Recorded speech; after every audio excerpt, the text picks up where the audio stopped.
Hi, this is Fiat, author of It Can Happen to You and Innocence GA, both available on Amazon and Smashwords. And I'm here with another segment in my Address Not Suppress healing series. And this one is titled Family. So I went to see a new therapist today. I hadn't seen a therapist in about 2 years. I've seen one maybe on 4 occasions, and I usually stop going because I'm usually not feeling the therapist or for whatever reason. But I have a good feeling about this one. And what came up today was family, and more specifically, my ex-husband's family. I get really emotional about that because we were really close. I was close with his mother, um, his brother's wife, and one of his sisters. So, um, like every holiday, anything that came up, it was always spent with his family for the eight years that we were together. So I never knew how much that would affect me when I divorced him, that I would miss his family so much.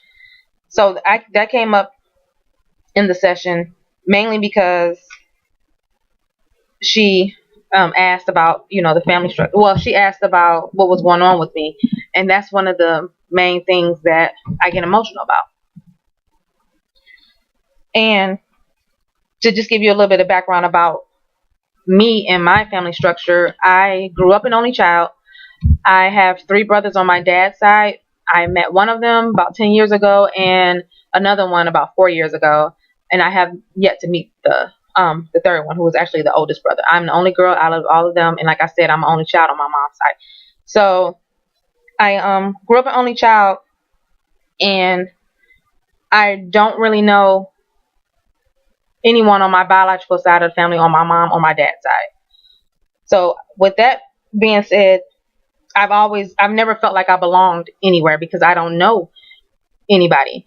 I did grow up with my step granddads. I'm not sure if that's a for real uh, term or word, but what happened was my grandmother, when she divorced my mom's father, she ended up meeting and hooking up with another guy and having a child with him.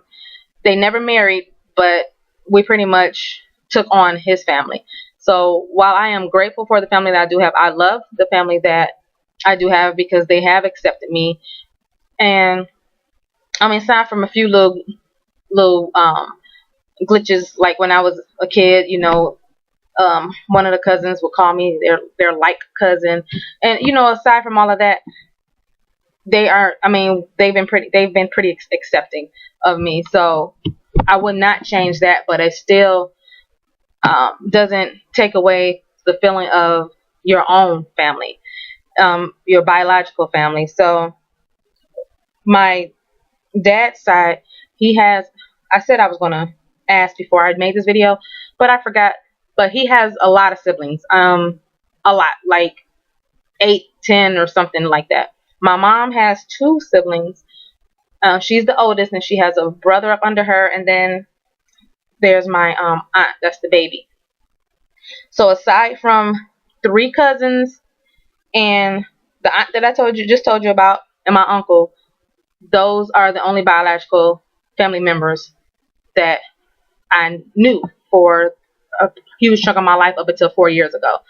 So, um,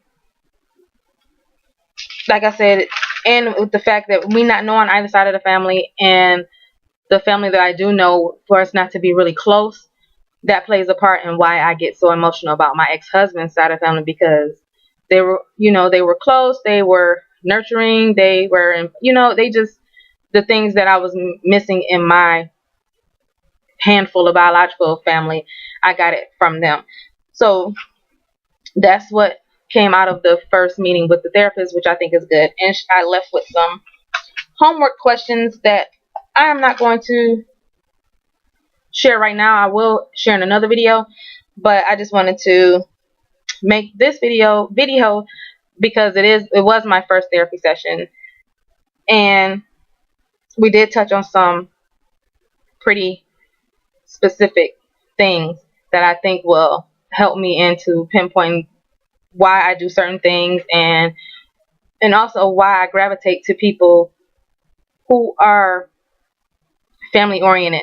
It just seems to happen that way. But that's like the type of energy I guess that I'm putting out there because I'm lacking that in my family. But I usually gravitate to people who are family oriented and have, if they don't have big families, they usually are close to the families that they do have. And those family members usually end up accepting me. And then I feel a part of that family. So that's all I have for today. So, what is your family situation? You can comment below or inbox me on Facebook, send me an email. I would just like to know what your situation is and what do you and your family, what are y'all like? So comment, subscribe, and share this video.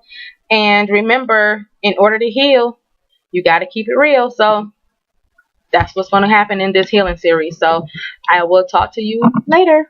Bye.